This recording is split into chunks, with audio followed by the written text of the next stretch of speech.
My name is Meredith Nicklas. I am the CEO of the CFO Solution, which is a fractional CFO services firm.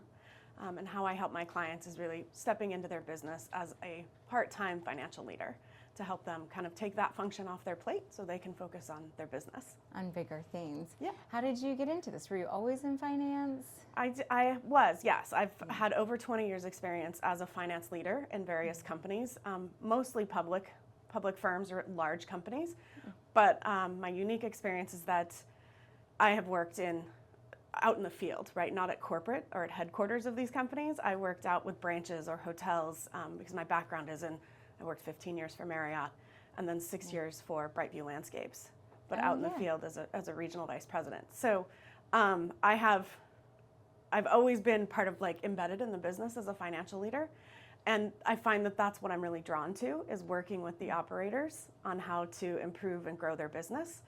So stepping out and going into a business on my own where I can help other business owners do the same thing, I'm just really drawn to that. So that's why I'm here. What do you find so rewarding about it?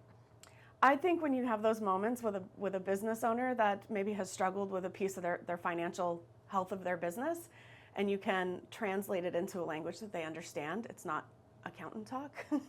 And that light bulb goes off and they're like, oh, I never thought of it that way, or I didn't realize that's how it worked.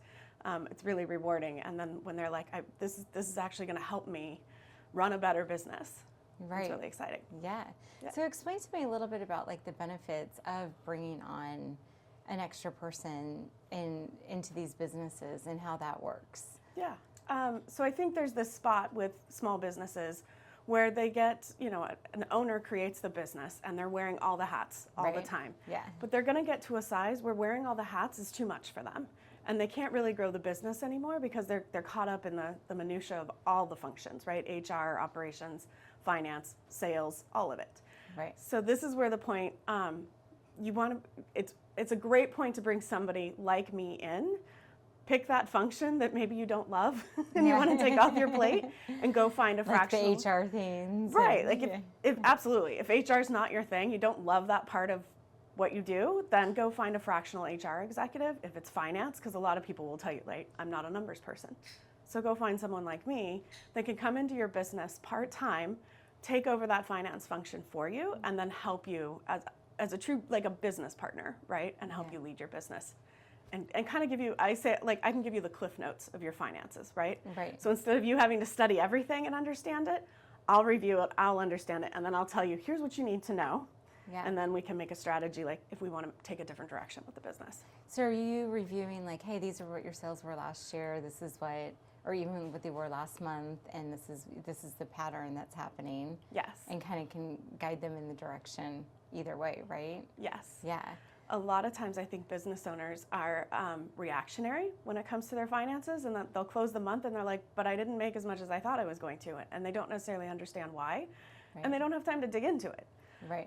So because they're moving on to the next month. Right, because they're like, I got to go sell. I got to make next month happen. So someone like me, I can come in, I can show you your history, and that's one of the things I do for my clients is I come in and do kind of a financial analysis on the health of your business, and I'll look at the last 4 quarters, the last 3 years, however long you've been in business, and do an analysis and tell you, here's your trajectory, here's things that have shifted in your business. So if your margin's gone down, I can usually pinpoint why. And then we can talk about that. Is that money you invested, did it pay off? And is that where you want to invest it? Yeah. Help them make those decisions. And then I can also use that history to build them a forecast. And say, if you continue to make these type of decisions in your business, this is where it's going to go. Is that where you want? Is that the goal? Yeah. And if it's not, then let's make a different plan. Let's put out a different strategy. And then I can reforecast based on the new strategy to achieve your goals. And what kind of businesses specifically, specifically are you kind of drawing in? Well, again, my history is my background's all in hospitality and in commercial services. And I also do a lot of work right now my major client is in health and wellness. So she designs spas all over the world. And I help her with the financial modeling behind those businesses. But that's not, I guess the good thing about finance is it's fairly agnostic, right? Yeah. I can step into any business and really understand the financial metrics that drive a business. Yeah. So anybody could use me, frankly. Yeah. Take me back to like your high school, college days. Is this something that always like, were you in math class being like, numbers make sense to me? No. I'm a numbers person. Tell me about a little bit about the path that got you here. I mean, I've always enjoyed math, but I honestly, growing up, always thought I would be a doctor. I talked about it all the time. I did, like, I shadowed doctors. I volunteered at hospitals when I was in high school. Like, that was full on what I was going to do. Went to college, my undergrad at Colorado State as a pre-med student. Okay. And somewhere in my sophomore year, I was studying for a chemistry exam. And I was like, I don't think I want to study for another 7 years. Yeah. So I went and took an aptitude test for the very first time ever. And my results came back surgeon or accountant. Yeah. And I said, well, I've already ruled out surgeon. So I guess I'll go enroll in business school. And I shocked my parents when I called them and told them I was changing my major. Yeah. But How was that? How did they take that? I mean, I think they just wanted me to find something that I would be happy doing. So I think they were just more shocked because it was such a change. It wasn't like I had waffled at any point in my childhood. Yeah. So it was just out of the blue. But I think obviously now, the career I've had, they know it was the right choice, and I do too. And I honestly, I've loved it. I do enjoy numbers. And I guess I just didn't realize that. Yeah, as much as you thought, right? Yeah. Yeah. So what are you doing for marketing and advertising to get those businesses in the door and to get your ideal clients? So right now I'm just doing a lot of social media, reaching out to like the local groups that have small businesses, right, where they're trading resources and advertising each other. That's really where I'm reaching out because I do think that my ideal clients are probably in those groups. But I am going to start doing cold outreach. So I'm hoping to mine some data for the businesses that are the right size for me. Because it has to be big enough, right? Yes. Small, like not too small and not too large, right? Yes. Yeah. I think I've identified probably annual revenues in the range of 3 to 10 million are probably a sweet spot for me. If you're much smaller than that, then you're gonna struggle to build me into your budget, right? Sure. You're not quite ready to bring in that level of a resource yet. And after you get to 10 million, you're probably at the stage where you might want to bring in a full-time person. So I would say 10 to 20, it's probably, you could use me or you could move full-time. That's in that in-between zone. Yeah, but it sounds like you've found like a little niche market in that in-between zone. Yes. What motivated you to kind of go out on your own? I think, like everybody who goes out on their own, right? There's some freedom there to make your own schedule, to work when you want to. But honestly, it is real more about being able to touch multiple businesses and different companies and owners, rather than just focusing on the one corporation that I was working for, right? Yeah, and it makes you understand more businesses as well. Yeah, right? And it makes me a more rounded finance professional too. The more businesses I can see, the more things I'm going to run into, and that makes me better at my job. For sure, yeah. What challenges are you seeing in this industry these days?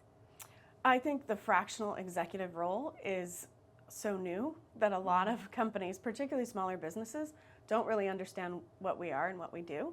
So I think educating business owners on the benefits of a fractional executive and really what our role is in their company, that's probably the first hurdle that I have to get over. And describe that to us a little bit more, fractional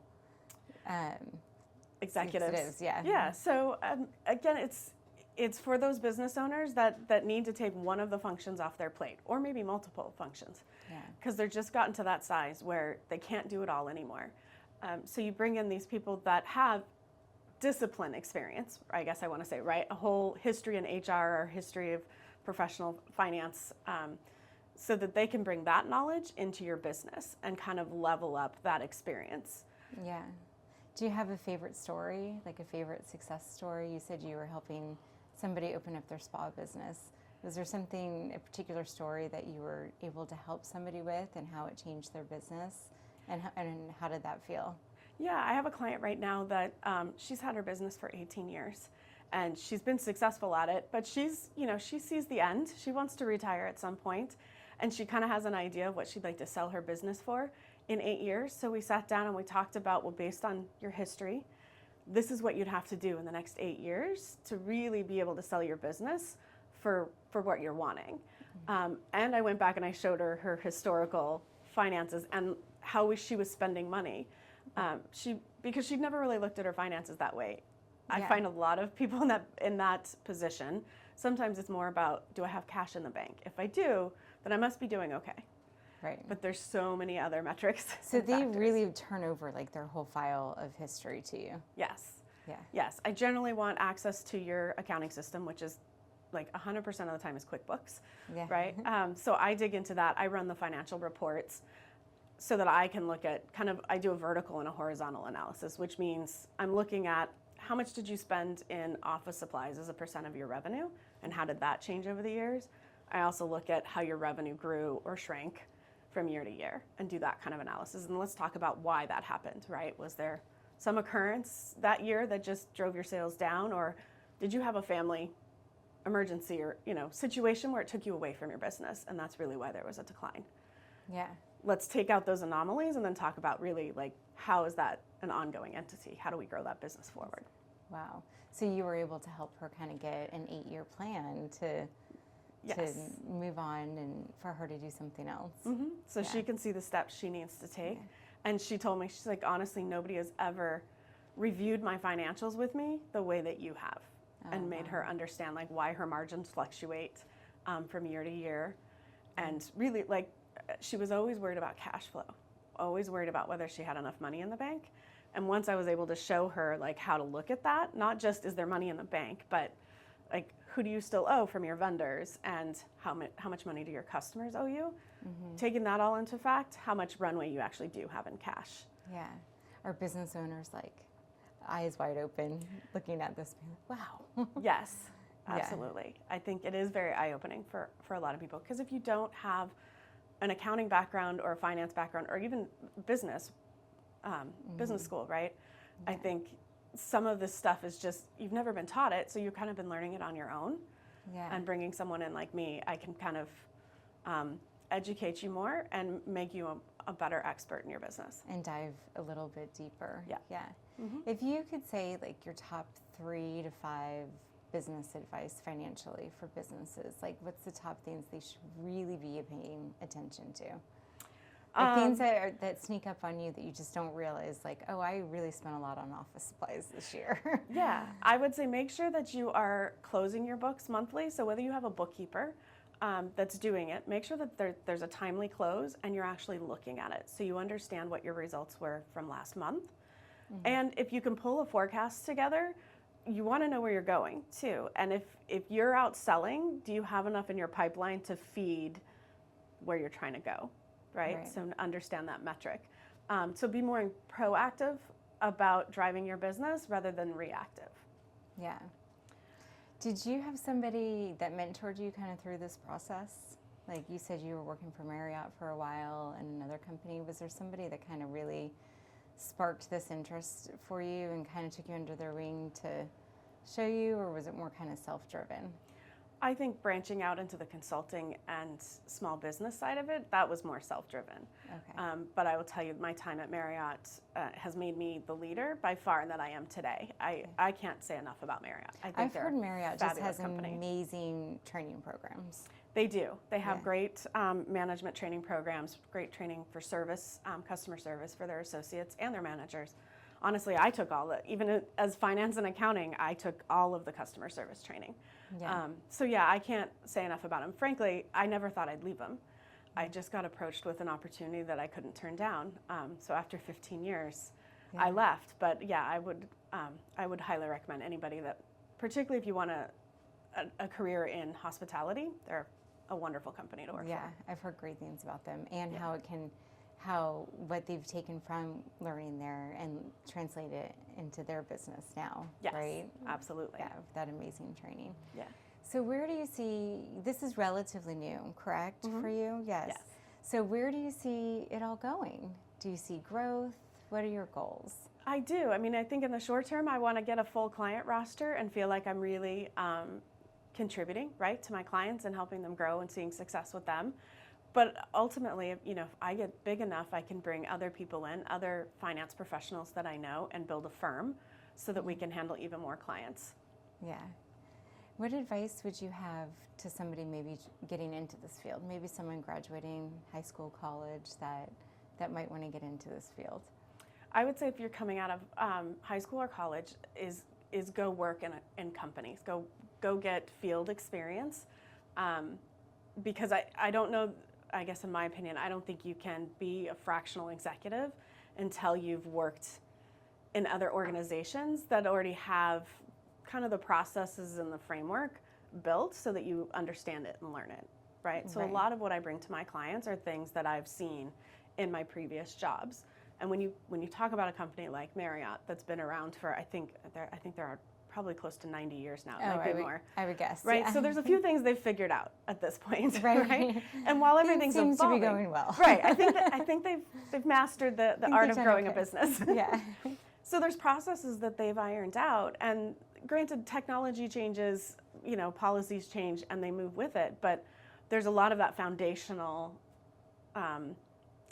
knowledge that I gained by spending that time as an assistant controller and a director of finance at Marriott that you just take with you into every business. And it's like, well, if we standardized it, right, and made it more of a process in your business, I think you'll see it flow much easier. Yeah. How do you think technology and the tools with AI and stuff has affected your business? That's interesting because I just had this conversation with a group of CFOs last night, and talking about how AI is going to change our discipline. I definitely see it coming in and helping with the more transactional level, like the coding of your transactions and the general ledger level of detail. We also talked about how it could help in like financial modeling, right? So if you can give it 3 years of your company's history and ask it to do your forecast, could the AI generate an accurate forecast? And there was actually somebody in the group, she tested it with one of her organizations, and she had somebody on her team do a forecast, and she had AI do it, and it actually came out pretty close. Wow, that's kind of scary and interesting. Yes, both at the same time, right? Yeah. I don't know that, I think there's a lot of concern that AI is going to take jobs. I think it will make some jobs a lot easier, but I don't think within business you're ever going to be able to fully automate everything, right? There's going to need to be some level of discretion, personal influence on the business. And judgment. Exactly. Right. Because AI can only make an opinion based on the data that it has available. Right. Right? But it can't make kind of a judgment call. Yeah. To your point. Yeah. I mean, there's only so much. I mean, you need to have a human eyes look at it and say, okay, this does look good, but is this really where we want to go? Yes. Right? Yeah. So, but aren't those tools somewhat helpful in streamlining things too, and making things faster, more productive? Yes. In that sense?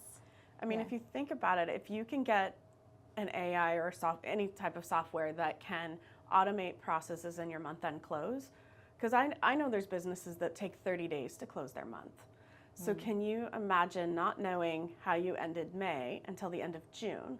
Well, if there was something that went wrong in May, you now just went all of June without doing anything about it because you didn't know it happened, right? And then you're rolling into July. Right, and so you got to make a change quickly. But if you can shorten your close process to like 3 to 5 business days, so you're getting that information that much faster, you can make a decision in your business that much faster and change the results. Yeah, interesting. I think AI can really help in that area. Yeah. So you're looking to grow. I know you're starting. Are you looking to bring more people on as you grow? Is this something that you want to create your own team with? I would love to do that. Yeah, I would love to get to a point where I need other finance professionals, whether it's at a controller level or a CFO level. If we get to the point, like right now, I don't offer bookkeeping. I have a bookkeeper that I'm partnered with, and we refer business back and forth, but that's not part of my core services. But I might get to a point where I want to be all-inclusive, right? Right, yeah.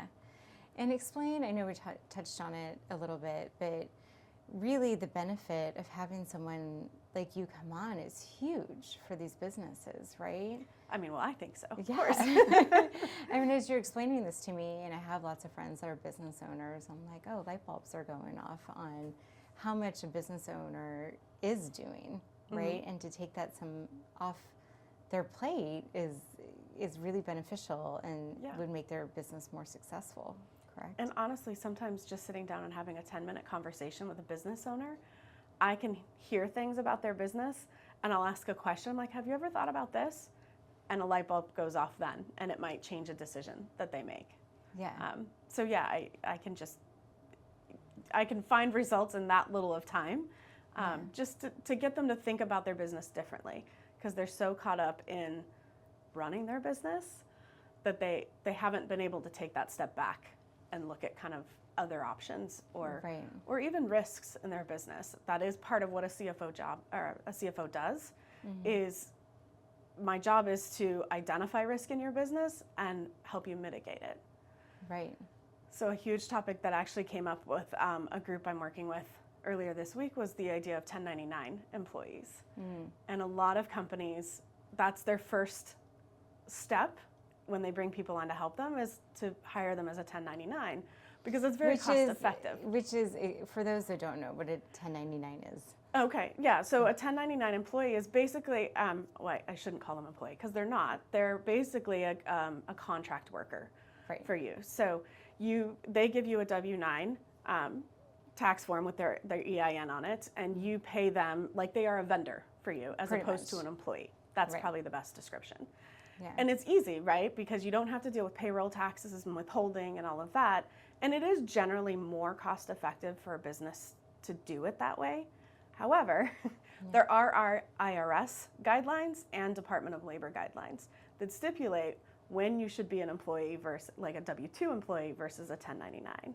Right. And so if you're using your staff, your team, as 1099s, and you get audited by one of those departments and they determine that they really should be W-2s, you're going to pay penalties, you're going to pay back taxes, and a lot of fines. I was actually talking So that's a risk factor. It's a risk factor. So I may come into the business, find out that you're paying everybody 1099, and we may have to have a conversation about that. It doesn't mean you have to change it. You just need to understand that that's a risk in your business, right? And what risks are you willing to take? Right. Yeah. That's amazing that you can give them so much advice in a department that they're not paying attention to, or because they're just so focused on running the big picture, that all these other kind of, bricks in the system kind of fall apart, right? Yep, absolutely. Yeah. Another great example is if you're a service business and your staff goes into people's homes or into their place of business, you have workers' comp insurance, you have general liability, right? All of the business insurance that you need. But have you considered, do you run background checks on your employees? And would that change your insurance premium if you did run background checks? Because your insurance company may care about that, right? Right. And if you're hiring people that have, maybe not a great background. Right.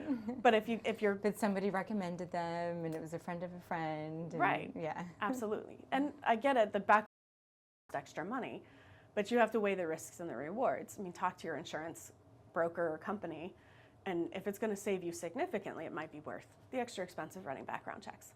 Looking into. Yeah. Well, this is so fascinating to me, and such a little niche market that I have not heard much about. So this is so amazing to hear and interesting to learn. As we kind of wrap up here, are there any last parting words you'd like to leave us with? It can be a mantra, business advice. Yeah, well, hopefully I've given a little bit of business advice if anybody was listening. Yeah. I think my tagline for my business is turning your passion into profits, because I'm really focused on those people that have built a business around something they're very passionate about, and now let's work together so I can help you make it more profitable for you. Right. Yeah. Yeah, I love that. Well, Meredith, thank you for being here today, and thank you for sharing your story with us. Absolutely. Thank you for having me. This was fun.